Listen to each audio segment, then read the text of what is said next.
The evacuation sirens were not meant for children. They were tuned for adults, sharp, urgent frequencies designed to cut through panic and force movement. But on Station Karos Delta, they echoed through corridors too narrow, too old, and too crowded with refugees who did not understand the language or the alarms. Lieutenant Aaron Cole understood them perfectly. That was the problem. Pressure breach on Deck 7, a voice shouted over the comms. Reactor instability spreading, containment failing. Aaron was already running. He had been assigned to crowd control, a job he hated because it meant choosing who moved first when everyone wanted to move now. Humans. Aliens. Families clutching what little they had managed to grab before the station began tearing itself apart. He didn't carry a weapon. He carried a rescue harness and a medical pack. That told you everything about what kind of soldier he was. Aaron, Sergeant Illies shouted from behind. We need you back at the main junction. I see smoke, Aaron replied, already turning the corner. There's still people down here. The corridor ahead was chaos. Bulkhead panels had blown inward. Gravity flickered, pitching bodies against the walls in nauseating half-falls. Emergency lighting strobed red, illuminating faces twisted in terror. And there, clinging to the edge of a fractured maintenance walkway, was the child. She wasn't human. For slender limbs, iridescent skin shifting color with stress, too light for her own species' gravity tolerance. One of the Kefi, a soft-spoken race that avoided conflict so thoroughly that most galactic militaries forgot they existed at all. She couldn't have been more than 6 cycles old. Her small hand slipped on the sparking metal, eyes wide, mouth open in a soundless scream swallowed by the alarms. The drop below her led straight into the reactor access shaft. A fall that no one survived. Aaron didn't slow down. He dropped to his knees and slid the last meter across the deck, grabbing her wrist just as her grip failed. The force of her weight wrenched his shoulder, pain flaring bright and sharp. I've got you, he said, voice steady despite the roar of the station. I've got you. Her skin flickered pale, fear. The deck beneath them shuddered violently.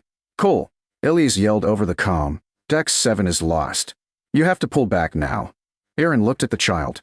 She was crying now, clutching his forearm with both hands, her species equivalent of tears glowing faintly in the emergency light.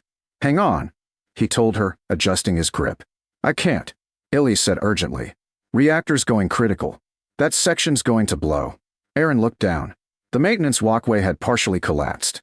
The remaining structure was unstable, buckling under stress. He could feel the vibration through his bones, the telltale rhythm of imminent detonation. He did the math instantly. If he let go of the child and jumped, he might make it back to the blast shield in time. Might. If he tried to pull her up and move together. No, not fast enough. The explosion timer appeared in his HUD. 009. Aaron, Illies said quietly now. You have to choose. Aaron swallowed. The child looked up at him. She didn't understand the words, but she understood the tone. Her grip tightened, claws digging into his sleeve. Please, she whispered in broken trade common. It was the first word of his language she'd ever learned. 8 seconds. Aaron reached up and clipped the rescue harness around her small body with practiced ease. His hands moved automatically. The motions drilled into him years ago, back when he believed training could prepare you for moments like this. He keyed the harness release and anchored it to the emergency line above the walkway. 6 seconds. The line was rated for 1 adult human. Not 2. Not under blast conditions. He tested it once. Solid. The child's eyes followed his hands. What? She began. Aaron smiled at her. It surprised him how easy that was. Okay, he said gently. Listen to me. She did. Aliens always listen to humans when they use that voice. When I say go, he continued, you're going to hold on tight. This thing's going to pull you up real fast. Her breathing hitched. You'll be safe, he promised. The explosion countdown flashed. 004. The deck screamed, metal warping, containment failing. Aaron, Illies shouted. Now, Aaron pressed his forehead briefly against the child's. A human gesture she didn't fully understand, but somehow, she felt the intent behind it. Go, he said. He slammed the release. The harness yanked the child upward in a blur of motion, the emergency line retracting with a high-pitched whine. She screamed as she rose, arms reaching out for him. Aaron. He watched her disappear through the smoke. Then the reactor went critical. The blast didn't sound like an explosion. It sounded like the station breaking. Aaron felt the heat first, a wall of force that lifted him off the deck and slammed him into the collapsing bulkhead. Pain blossomed everywhere at once, then narrowed to a single thought as his world went white. She's clear. That was the last thing he consciously believed. The station alarms cut out. Communications went dead. For 3 full seconds, the galaxy thought Aaron Cole was gone. For 3 seconds after the reactor breached, no signals left Station Keros Delta. No distress ping. No life signs. No debris telemetry. To the wider galaxy, it looked like a clean loss. A catastrophic failure, tragic but statistically acceptable. The evacuation flotilla had already jumped to safe distance when the shockwave rippled through subspace. Observers watched the station's silhouette fracture and collapse inward, its outer rings folding like broken petals. Command logs updated automatically. Lieutenant Aaron Cole, status, presumed Kia. Sergeant Illies read the line in silence. He didn't speak. He didn't move. He simply stared at the tactical display where Deck 7 had been moments before. The child appeared on the medical scanners seconds later. Alive, barely conscious, harness scorched but intact, skin luminescence flickering weakly. Medics rushed her into triage while translators scrambled to identify her family. She clutched the edge of the gurney with trembling hands. He stayed, she kept repeating. He stayed so I could go. No one corrected her. No one could. The flotilla commander filed the incident report with hands that shook despite decades of combat experience. The words came out wrong, stiff, inadequate. Human officer voluntarily remained behind during reactor breach to secure evacuation of non-combatant miner. That was what the record would show. What it did not show was the moment of choice. What it did not show was the look on Aaron Cole's face when he made it. Hours later, deep in the wreckage field where Keros Delta had been, a maintenance drone detected a power fluctuation. At first, it was dismissed as residual energy bleed. Then the fluctuation moved. Then it pulsed. Search protocols were reactivated under emergency authority. A recovery shuttle dropped out of FTL dangerously close to the debris cloud, its crew scanning through radiation and twisted metal. Signals weak, the pilot reported. But it's human. Biosignature's human. Sergeant Illies closed his eyes. Guide us in, he said. They found Aaron Cole pinned beneath a collapsed bulkhead segment the size of a shuttle, his body shielded by a maintenance alcove that had partially absorbed the blast. He was alive. Barely. His armor was gone. His uniform burned away in places. Skin blistered, lungs filled with ash and vapor. His heart beat slow and uneven, every pulse an act of stubborn defiance. The medic stared at the scanner in disbelief. He should be dead, she whispered. Illies leaned closer. Aaron's eyes were half open. He wasn't conscious, but his hand was clenched around something. The torn end of the child's harness strap. They brought him back. It took 6 days in a regeneration cradle to stabilize him. 12 more before his vital signs stopped alarming the medical staff every hour. His recovery was classified level crimson.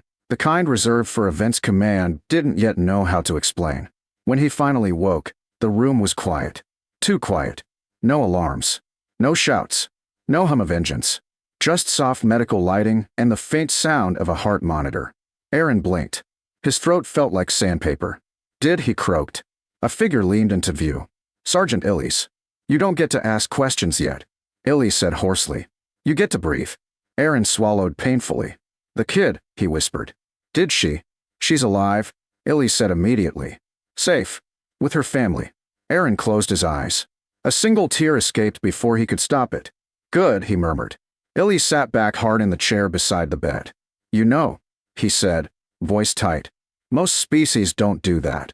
Aaron frowned weakly. "Do what?" "Stay," Illies said. "When there's an out." Aaron thought about that. About the math. About the timer. About the weight of a small alien child in his arms. "I didn't stay," he said quietly. "I just didn't leave." Word spread anyway. It always did. At first, it was whispers among med crews. Then unofficial logs. Then security footage leaked, the moment where the harness launched upward and one human remained behind as the blast consumed the corridor. The clip played in silence across dozens of networks. Then hundreds. Then worlds. Predator species watched it and did not understand. Strategist species paused it frame by frame, trying to locate the advantage. Pacifist cultures wept openly. The HFY Council convened an emergency session, not to protest, not to demand justice, but to ask a question they had never asked of another species. Why? Why would someone choose certain death for a child not their own? The human ambassador answered simply, because he could. The galaxy did not like that answer. It implied responsibility. The HFY child visited Aaron 2 weeks later. She stood at the foot of his bed, flanked by her parents, her skin shimmering nervously between colors. She clutched a small object in her hands. Aaron smiled faintly. Hey, he said. She walked forward and placed the object on his chest. It was a HFY memory crystal, a cultural artifact rarely given outside family lines. It contained recorded emotions, not words. Her parents bowed deeply. Our people do not forget debts like this, the father said. You are kin-marked. Aaron blinked. I just did my job, he said. The mother shook her head gently. No, she replied.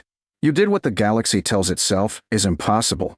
The Council of Unified Systems issued a statement 3 days later. It was only 6 lines long. Notice to all member species. Human rescue personnel are to be treated as non-combatant protectors under expanded civilian safeguard doctrine. Interference with human evacuation efforts will be considered a Class 7 violation. This ruling is immediate. The vote had not been unanimous, but it had been decisive. Some protested. They said humans were reckless, that such behavior encouraged unnecessary loss, that sacrifice set dangerous precedents. A Veshkar warlord summarized the opposition best. Any species willing to die for another will eventually demand the same in return. The human response was recorded and archived. We don't demand it, the ambassador said. We just hope you won't make it necessary. Aaron returned to duty months later. Not to frontline combat. Not to command. He returned to evacuation coordination. Crowd control. The job he hated. On his first day back, a junior officer asked him quietly, Sir, why did you really do it? Aaron considered the question longer this time. I saw her fall, he said. And for a second, the galaxy got very small. The officer frowned. And in that space, Aaron said, there was only one right answer. The galaxy remembered. Training manuals changed. Evacuation protocols were rewritten. Predator academies showed the footage as a cautionary tale, not of weakness, but of unpredictability. Because the most dangerous thing in the universe wasn't a weapon. It was a species that would give its life without asking what it got in return. Years later, when the council debated whether to abandon a frontier colony under threat, a single line ended the argument. Humans are still planet-side. The vote reversed. No one said why. They didn't need to. Somewhere on a quiet station corridor, Lieutenant Aaron Cole watched families file towards safety, his harness ready, his medical pack heavy on his shoulder. The galaxy moved faster now when humans were present. Not out of fear, out of respect. Because once, when an alien child was falling into fire, a human chose death instead. And the universe had not known what to do with that choice ever since.